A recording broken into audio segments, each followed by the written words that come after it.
Bonjour, dans cette vidéo, je vais vous parler de l'identité de Kaya. On va voir comment il est possible de la casser puis de la réparer, de manière à faire apparaître des termes de découplage véritables. Et ça va nous permettre de dépasser le débat sur la croissance et la décroissance. On va commencer par rappeler l'enjeu climatique en se basant sur les cartes de la fresque du climat. Ça démarre avec les activités humaines qui utilisent des énergies fossiles comme le gaz, le pétrole et le charbon. Ces énergies sont utilisées dans l'industrie, le bâtiment et le secteur du transport, et elles émettent du CO2. Ce CO2, il va être capté par les puits de carbone, en premier lieu l'océan, qui absorbe le CO2 mais qui du coup s'acidifie, ce qui pose des problèmes de calcification à des organismes comme les ptéropodes et les coccolithophores, qui sont à la base de la chaîne alimentaire de toute la biodiversité marine. Le CO2 est également capté par la photosynthèse. Plus il y a de CO2 dans l'air, plus les arbres en mangent pour grandir. Et quand le CO2 n'est pas capté par l'océan et la photosynthèse qui prennent chacun un quart de nos émissions de CO2, en ces cas-là, il va dans l'atmosphère et il va augmenter la concentration dans l'atmosphère qui est passée de 280 ppm au début de l'ère industrielle à 415 aujourd'hui. Le CO2 n'est pas le seul gaz à effet de serre, il y a également l'agriculture qui émet du méthane et du protoxyde d'azote. L'ensemble des gaz à effet de serre vont augmenter ce phénomène naturel qu'est l'effet de serre, et cela va mettre la Terre dans un déséquilibre thermique qu'on appelle le forçage radiatif.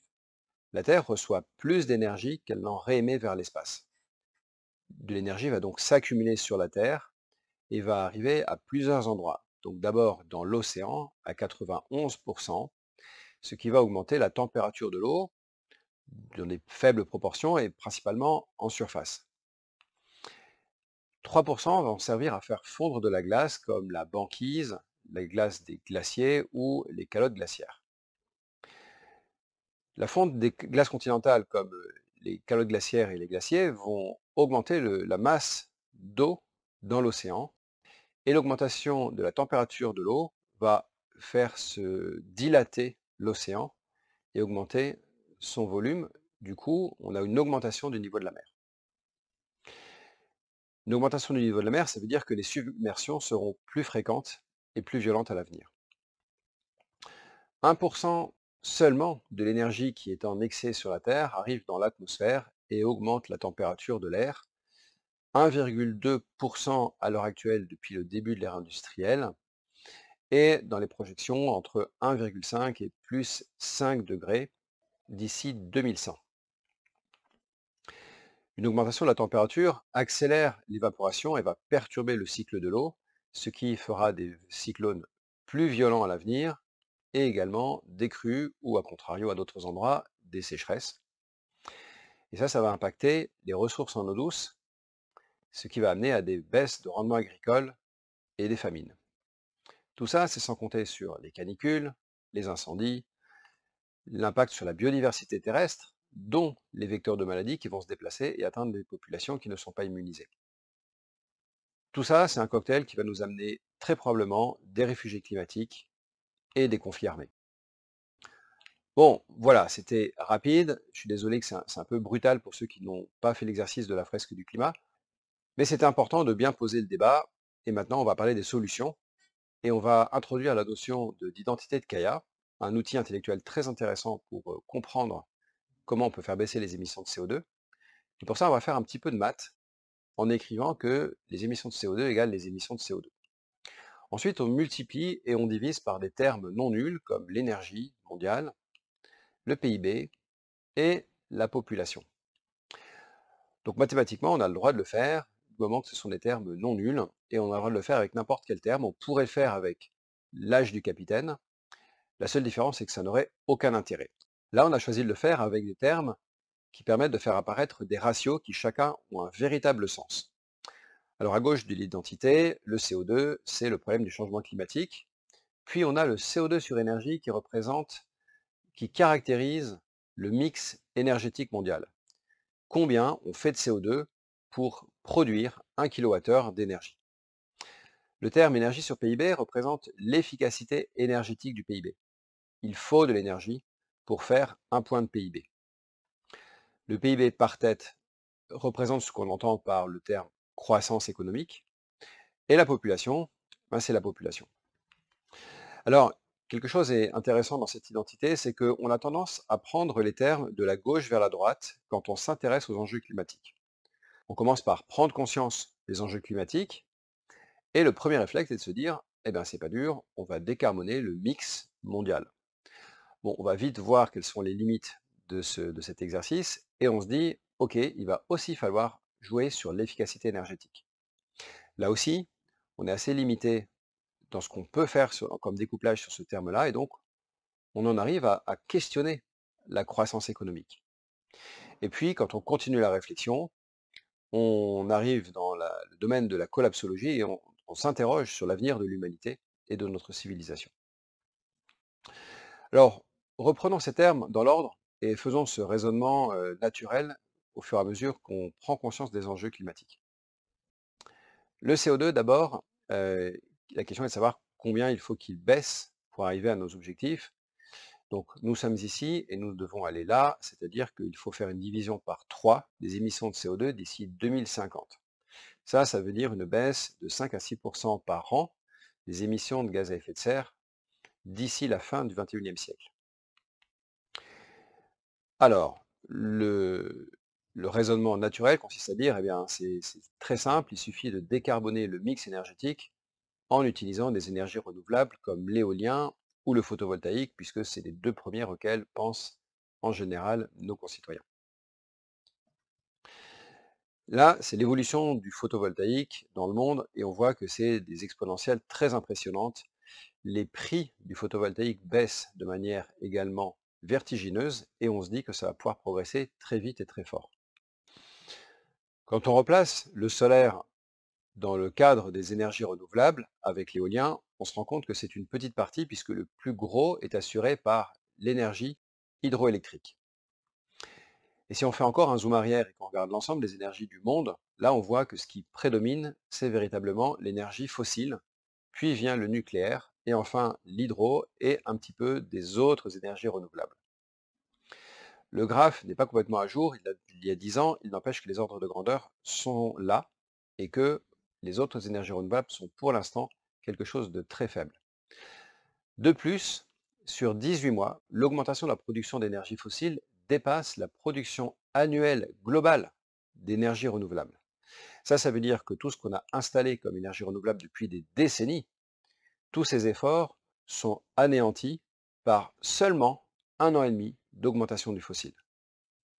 Et là, on se dit que, certes, il va falloir faire des énergies décarbonées, mais pour une personne qui va travailler dans le renouvelable, il devrait y en avoir 99 autres qui travaillent à réduire le fossile. Et ce n'est pas vraiment ce qui se passe aujourd'hui quand on parle de transition énergétique. Donc, on a parlé du mix énergétique mondial avec des limites très fortes à la possibilité de le décarboner dans l'immédiat. Donc, on se pose maintenant la question de jouer sur l'efficacité énergétique. L'efficacité énergétique, ça consiste par exemple à isoler les maisons d'un point de vue thermique, à faire des véhicules plus efficaces ou à optimiser les process industriels. Sur ce graphique, on voit la contribution de chacun des termes de l'identité de Kaya à la progression du CO2 dans les émissions mondiales. Ce que dit ce graphique, c'est que le terme énergie sur PIB permet d'atteindre 1 à 2% d'efficacité chaque année. On améliore les émissions de CO2 de 1 à 2% par an, ce qui est évidemment largement contrebalancé par la croissance économique et la croissance de la population. Donc, et ça c'est vrai depuis des décennies. Donc on voit qu'on a quand même des limites très fortes au découplage sur le terme de l'efficacité. Et il y a pire que ça. François Rodier, dans son livre Thermodynamique de l'évolution, nous dit que plus on est efficace, plus on consomme. C'est le troisième principe de thermodynamique qui dit qu'une structure dissipative, tout système organisé, va avoir tendance à maximiser le flux d'énergie qui le traverse, et ce, d'autant plus qu'il est efficace.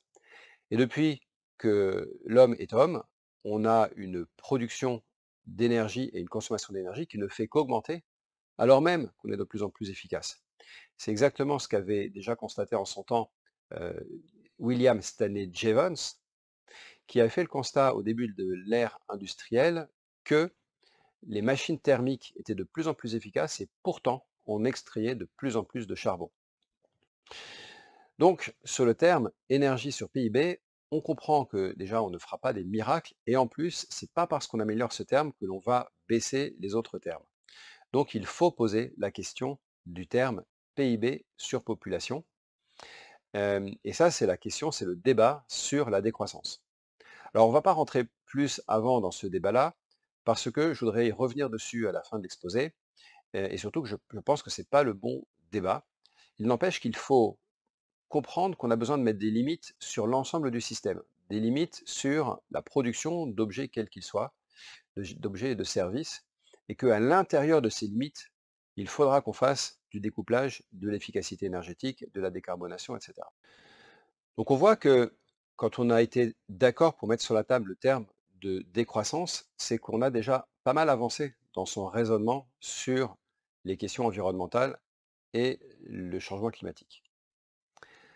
On peut arriver à la conclusion un peu pessimiste que nos concitoyens ne sont pas prêts pour la décroissance et que du coup, le système va s'effondrer et c'est la population qui va être le dernier élément pour faire une régulation in fine de ce sujet. C'est exactement le raisonnement des collapsologues qui ont lu le rapport au Club de Rome qui date de 1972 et qui avait consisté à faire une modélisation du système économique mondial avec les ressources disponibles, la production industrielle, la production agricole pour nourrir une population et avoir comme résultat également de la pollution.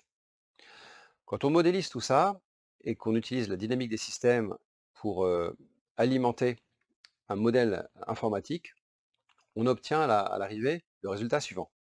Les ressources mondiales vont baisser progressivement jusqu'à ce que la production industrielle en pâtisse et réduise, puis c'est la production agricole qui va réduire, et in fine, ce sera la population mondiale qui va baisser quelque part au cours du XXIe siècle. Donc ces résultats sont des choses qui sont assez robustes parce que finalement assez peu dépendantes des conditions initiales et des paramètres. Même quand on cherche à les faire varier sur des plages plausibles, on obtient quelque chose qui ressemble à ça. Ce travail ne tenait même pas compte des enjeux climatiques. C'est simplement un travail qui consiste à regarder la limite des ressources disponibles, y compris les ressources fossiles. Et donc sans intégrer les raisonnements sur le climat, on sait que les ressources fossiles étant limitées, on aura un scénario, in fine, qui ne peut que ressembler à ça. Et encore, c'est sans tenir compte d'événements chaotiques, comme des conflits armés, qui pourraient accélérer les choses. Bon, un nouveau effet gloops, parce que tout ça, ce ne sont pas des bonnes nouvelles. Et maintenant, je voudrais qu'on réfléchisse à la façon de faire un véritable découplage en triturant un peu l'identité de Kaya. Donc on va reprendre l'identité de Kaya et on va la regarder par secteur. Et on va commencer par l'agriculture.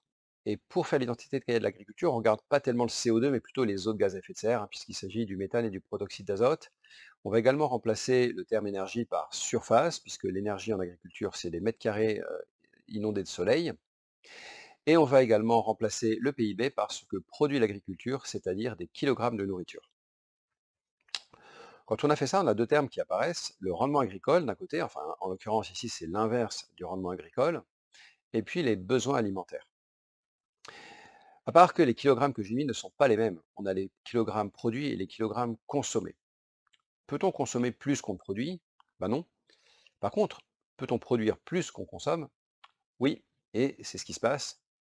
Et donc, pour réparer notre identité de Kaya qui est cassée, on va faire apparaître les termes manquants, qui sont production sur consommation. Et là, on a un terme nouveau qui apparaît, qui est les pertes du système, le gâchis alimentaire. Donc, on a une identité de Kaya dans laquelle on a un nouveau terme qui est apparu et sur lequel il va être possible de faire un découplage en jouant sur le gâchis alimentaire. Les pertes dans le secteur agricole, ça représente 30% de notre consommation d'alimentation. 30%, c'est énorme, et si on arrivait ne serait-ce qu'à le diviser par deux, on pourrait jouer sur 15% de l'ensemble du secteur, des émissions de ce secteur économique. Donc c'est quelque chose de massif. On n'est pas en train de parler de 1 ou 2%, on est en train de parler de quelque chose sur lequel on pourrait faire moins 15% à assez brève échéance. Ça, c'était sans compter sur les autres leviers qu'on a sur l'agriculture, qui consistent à passer des protéines animales aux protéines végétales. Et là, ce n'est pas du moins 15 ou du moins 30% qu'on peut faire, c'est plutôt un facteur 2, 3, 4, voire un facteur 10 si on va jusqu'à un régime végétalien. On va regarder maintenant d'autres secteurs, le secteur du transport. Dans le transport, l'identité de Gaïa devient la suivante avec un PIB qui est remplacé par des kilomètres. Alors, à nouveau, ce ne sont pas les mêmes kilomètres. On a d'un côté l'efficacité du véhicule et de l'autre côté les besoins en déplacement des personnes. Donc, on est sur des KP et des KV, kilomètres passagers ou kilomètres véhicules. Mon identité de Gaïa est cassée, je la répare en introduisant les termes manquants. Je simplifie par cas et je vois apparaître des véhicules par personne, ou plutôt des personnes par véhicule, si je prends l'inverse, qui est le taux de remplissage. Donc, d'une façon assez astucieuse, j'ai pu introduire un nouveau terme, le taux de remplissage, qui va jouer au premier ordre. Lui aussi, comme tous les autres termes, il va jouer au premier ordre sur les émissions de CO2. Alors ça, c'est intéressant parce qu'on passe de 1 à 2 personnes dans les véhicules, et puis on a fait une division par 2 des émissions de CO2 sur le secteur du transport, pour schématiser évidemment. C'est important parce qu'on a un levier sur lequel, à nouveau, on n'est pas en train de chipoter sur 1 à 2 par an, on est en train de parler de faire un facteur 2, 3, 4 en mettant plus de monde par véhicule ou carrément en utilisant les transports en commun avec des bus bien remplis plutôt que d'avoir des voitures sur la route. Prenons maintenant le secteur de l'industrie. L'industrie fabrique des objets. Et donc, on a deux termes qui apparaissent. D'un côté, l'énergie grise des objets fabriqués, et de l'autre côté, le taux d'équipement des ménages. Moi, par exemple, j'ai un téléphone portable et j'aurais beaucoup de mal à m'en passer. J'ai un taux d'équipement de 1.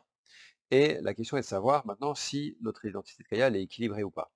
Eh bien, à nouveau, les objets, d'un côté, on a les objets produits annuellement, et de l'autre côté, on a les objets possédés à l'instant T. On a une identité qui est cassée et on va la réparer en introduisant la durée de vie des produits. La durée de vie des produits, c'est quelque chose sur lequel, à nouveau, on peut jouer de manière massive. Multiplier par 2 ou 3, voire plus, la durée de vie de certains produits, c'est techniquement à notre portée. Et pas à l'échelle de 50 ans, à l'échelle de quelques années. Donc à nouveau, on a fait apparaître un terme sur lequel il va être possible de faire des découplages massifs à brève échéance. Maintenant, on va regarder le secteur du bâtiment. Donc le bâtiment produit des mètres carrés qui sont disponibles pour nous, des mètres carrés chauffés. Donc on a des surfaces chauffées et des mètres carrés à notre disposition. Et là, à nouveau, on va avoir une petite différence entre les deux qui se résout en parlant du taux d'occupation des surfaces. Et on va du coup introduire la notion de mutualisation. En mutualisant des surfaces, en utilisant la nuit des choses qui sont habituellement utilisées le jour et réciproquement, en utilisant le week-end des surfaces qui étaient jusqu'ici utilisées que la semaine, on va pouvoir faire des découplages très significatifs. Ça nécessite beaucoup d'imagination, des nouveaux business models, de l'organisation. Il y a beaucoup de choses à mettre en place autour de ça, mais c'est techniquement faisable. C'est des projets qui sont très différents que de simplement faire de l'efficacité énergétique. Bon, on a vu comment, sur quelques secteurs économiques, on a pété l'identité de Gaïa, puis ensuite on l'a réparée. Maintenant, je voudrais généraliser ça à sa forme générale, qui est sur l'économie mondiale, l'économie globale. On a un terme en jaune qui est l'efficacité d'économie, et puis un terme en violet qui est l'efficacité par tête. Si on remplace le PIB par d'un côté la production et de l'autre côté les besoins, on voit qu'on a une identité qui est dégradée, qui n'est pas équilibrée, et on la répare en introduisant le terme manquant, qui est un terme sur lequel on peut faire un véritable découplage. Ce découplage prendra la forme, par exemple, de travailler sur le gâchis alimentaire dans l'alimentation, de travailler sur le taux de remplissage dans le secteur du transport, de jouer sur la durée de vie des produits dans le secteur de l'industrie, et de jouer sur la multiplication, la mutualisation, pardon, des usages, des surfaces dans le secteur du bâtiment. Voilà ce qu'il est possible de faire, et ça, ce sont que quelques exemples. Il y a bien entendu plein d'autres choses à faire, et puis ces exemples sont en général valables d'un secteur à l'autre. J'ai juste voulu illustrer sur les 4 secteurs économiques quelques exemples de découplage qu'il est possible de faire en étant un petit peu intelligent. Maintenant, je vous propose de reprendre cette identité de Gaïa, mais au lieu d'aller de la gauche vers la droite comme on a l'habitude de le faire quand on comprend les enjeux climatiques, là, on va aller de la droite vers la gauche. Pour préserver la population sur Terre et pour maintenir autant que faire se peut son niveau de confort, on va commencer par faire des découplages là où c'est le plus facile de les faire à court terme et de manière massive.